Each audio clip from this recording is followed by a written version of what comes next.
Hey guys, Dorky DIY Dad here. So we have a beautiful spring day today. It's going to be in the low 80s.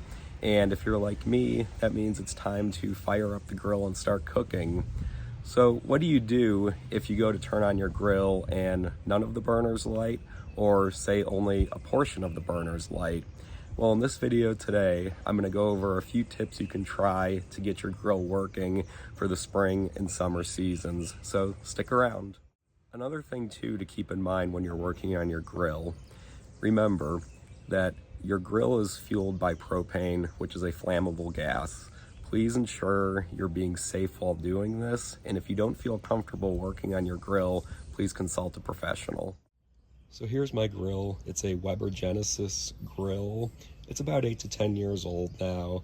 I have recently replaced the grates, flavorizer bars, and burner tubes. So when I do open the grill, you'll see that they look much newer than 8 to 10 years old. So if your grill's not igniting, the first place you're gonna probably check is your propane tank. So you wanna make sure that this valve is completely open on top of the tank. Sometimes these do stick and that will impede the flow of propane, so make sure that valve's completely open. Next thing you'll want to check, and then this is going to be an obvious thing to check, I recognize that, but make sure you actually have propane in the tank. If this is the first time you're using your grill this season, maybe there's a chance you never refilled the tank at the end of last year, so double check to make sure you actually have propane in the tank. There are a couple ways to do that. On this Weber grill, there's actually a propane gauge on the side here. All this is a spring-loaded hanger that the propane tank hangs off of. And since a full propane tank weighs more than an empty propane tank, it causes this hanger to pull down. And as you can see with that red indicator, it's showing that the tank is full. And as you use gas up throughout the season, the tank is going to slowly rise, and eventually when you're out, you'll be down here at the bottom. The reason I wanted to mention this is these are all metal components, and metal can rust when it's out in the elements. So if your grill is a little older, maybe if it's not covered, there's a chance that some of these components may have rusted and you could be getting an inaccurate reading.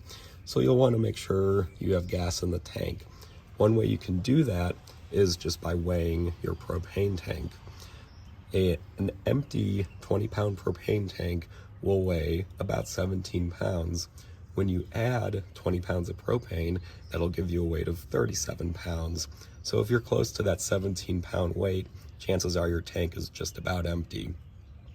If you've done that and you're still not getting any ignition in the grill, and you know you have propane, double check this fitting right here. Make sure that's on there completely tight. If it's not, you may not be getting all of the gas going through your tube right here and up into your grill. So just make sure that's tight. Next culprit to check is your igniter. So the igniter for this grill is right here. I've used plenty of grills over the years, and I always feel like I've had issues with the igniter at some point or another. So this is a battery-powered igniter. Just uses, I think it's a AAA battery. Make sure that you have a fresh battery in there. Also make sure it's going the right direction. And double check to make sure it's working. So you can lift up your grill, and if you get close, when you push the button, you should be able to hear that click. That click is the spark, and that's what's going to ignite the gas. So if you hear that clicking, you know you have a good igniter. If all of this still isn't working for you, you might actually need to consult with a professional.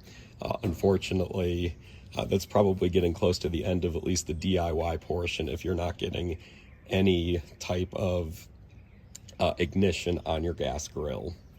Now, say only one of your burners is not igniting for some reason. There are a few more things you can try. So down underneath here is where your gas manifold is. That connects with your control dials up here. So say you only have one burner that's not igniting. Something you can check here, so you can pull the dial up for the burner that's not igniting. And if you look right down there, you'll actually see it's somewhat keyed.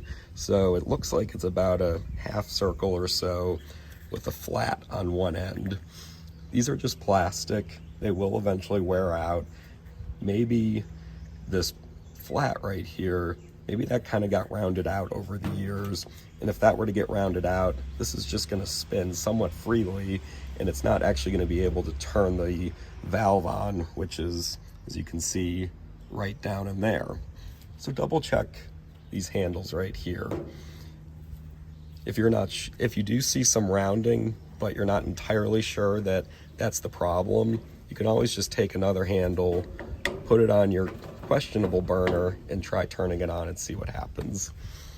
If that's not the case, you'll want to come down underneath the grill, and we're actually going to take out the shelf that's right above here by taking out some of the screws. So we've got one here, then there are a couple on the front. So I'm going to go ahead and do that, and I'll show you another thing that you can check. Okay, so let me catch you guys up here on what I've done. So I first removed the shelf. In order to do that, there's a Phillips head screw on the back here, and then there's an 11mm bolt underneath here, kind of where I'm tapping my finger. You'll need to remove those two pieces of hardware, and then the shelf will be ready to remove. You will also have to remove the igniter button, and then there's also a little plastic flange that the igniter button screws onto, and that just holds it in place. That will have to come out as well, and for the sake of simplicity, I remove the control handles for the burners. Next thing I did was remove or disconnect the gas manifold. So this is what brings in gas to the grill. You'll see these 3 ports right down here. That's where the gas comes out of the manifold, and then it goes down the burner tubes. And then these are your 3 burner tubes. So essentially this is where the flame for your grill actually comes out of. And you'll see there are just holes right here. Along with these holes, you'll see what looks like little strainers right here, and that's just to help control the airflow going into the burner tubes. Now, if you have one burner that refuses to ignite, double check these dampers here. They should all look the same. Now, one thing I will caution you is these dampers are going to be set by the factory, so I would definitely take a picture of them before you decide to move one of the dampers. So that way, if by moving it you cause more problems, you can at least set it back to what it was before. But unless one of these screws right here backed out over time, chances are you're not going to have to adjust those. So now the question of, okay, well, what do you do if your burner is not going to ignite? Sometimes over winter, you might get maybe a small mouse, spiders, something else that has built a little nest inside your burner tubes. Again, these are just hollow tubes, so it might look inviting for a small animal, again, spider, mouse, whatever, to crawl up in here somehow and build a little nest. There's a good chance if your burner's not igniting, you have some kind of blockage in the tube. So what I would do in that case is get just a pipe cleaner, maybe a bottle brush, and just run it down the length of the tube. Now, these tubes are probably close to 2.5 feet long, so you're gonna have to get something pretty long in order to get all the way down to the end of the tube. Try your best to actually remove what is ever in the tube. Don't just simply push it down with your pipe cleaner to the other end, and I'll show you why in just a second. Try and actually remove it. With that being said, try to also resist some temptation to maybe take some compressed air and just blow right down the tube. Again, these are the burner tubes. You have small holes where the actual gas and flame comes out of the tube, and anything you just blow right down here, right through this hole, there's a chance it's just going to come out of the tubes, and out of the holes in the tubes, and you might end up blocking those orifices. So try and just use a pipe cleaner to actually remove whatever it is blocking your tube. Now I'm going to go ahead, I'm going to take out the grates in the flavorizer bar, and I'll show you why it's important to actually remove the obstruction as opposed to just push it all the way down to the other end of the burner tube. Okay, so here in the grill, you'll see you've got your 3 burner tubes.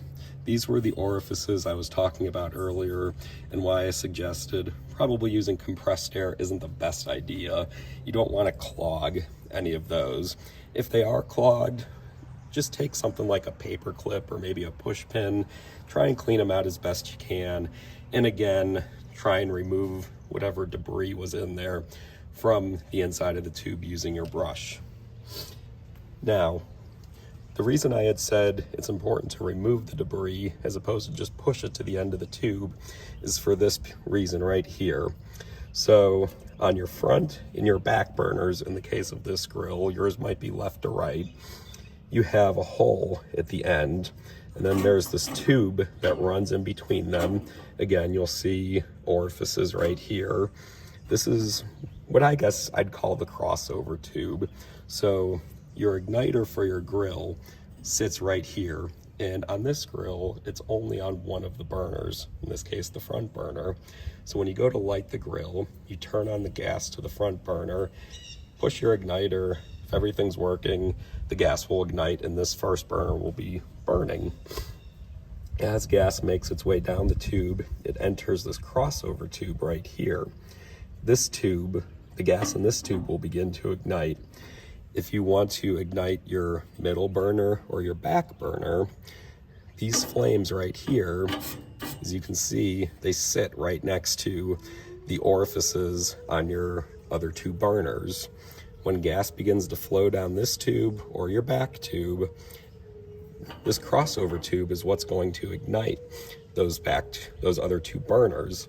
So the reason you don't want to just blow stuff right down to the end of the tube is you might begin to block some of these ports down here, and this crossover tube won't work as effectively. Say you do happen to get some debris down at the end of your tubes, what can you do then?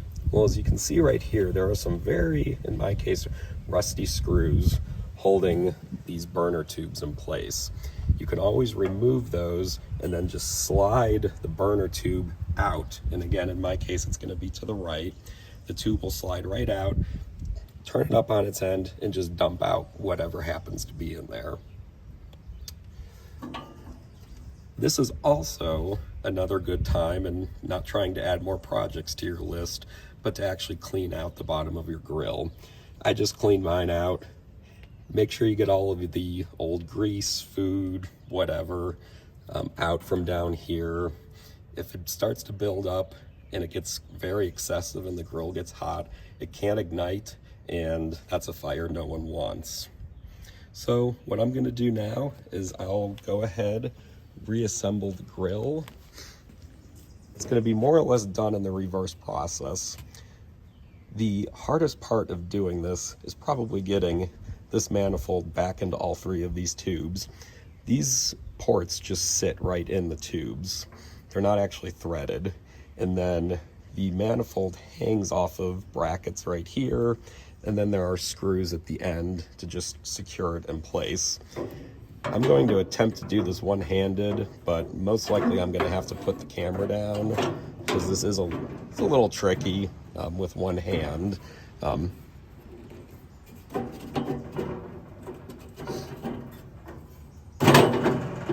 Yeah, I'm gonna have to put the camera down, but you can kind of see what I'm trying to do here. Let me get this reassembled, at least get the manifold back into place, and I will show you some of the steps to get this back together. Okay, so the manifold's back in place. These hangers right here are just in the slots that are underneath your shelf.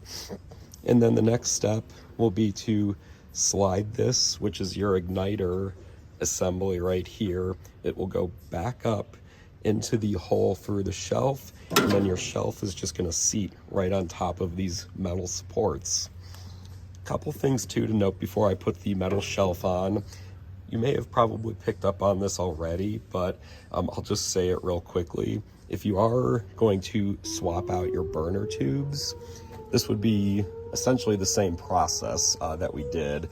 The only additional step would be to remove these bolts right here, and then you just slide the burner tubes out to the right on this grill. You're probably going to want to plan to just replace those screws. As you can see, they're pretty rusty.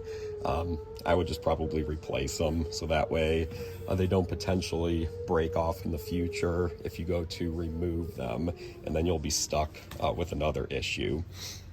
Another thing you'll want to maybe check too while you're doing this is just double check these connections right here. Make sure they're solid, make sure you don't see any corrosion. Same thing at the end of your igniter right here. Double check those connections. If they are, I would replace the igniter and just save yourself a headache in the future. Again, steps are pretty obvious and simple. From what you can see, the igniter's just sitting right down in there, and it just clips onto your front burner.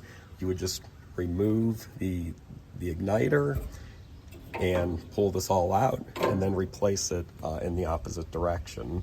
So next thing I will do here is we'll get the shelf back on. This I should be able to do one-handed. So as you can see, it just sits right on there.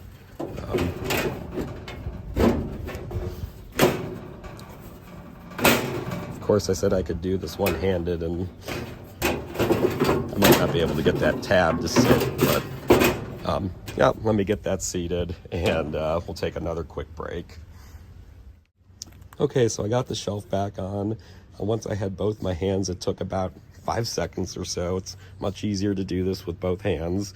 So all I had to do was push on the front here to get the corners just to seat behind this aluminum housing. So the next thing I did was I put the battery compartment for the igniter up through the hole, and then there's just a plastic nut right here that threads on. So you'll want to tighten that down, and then you're going to have your Phillips screw. This goes into the back of the grill, back of the shelf right here, and then this is an 11mm bolt, and that goes up underneath. After that, it's really just the finishing touches.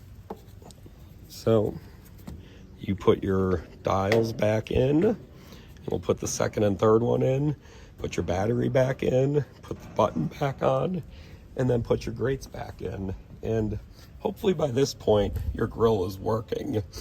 If it's not, unfortunately, you might want to consult with a professional at this point, as I said earlier in the video, if none of your burners are working.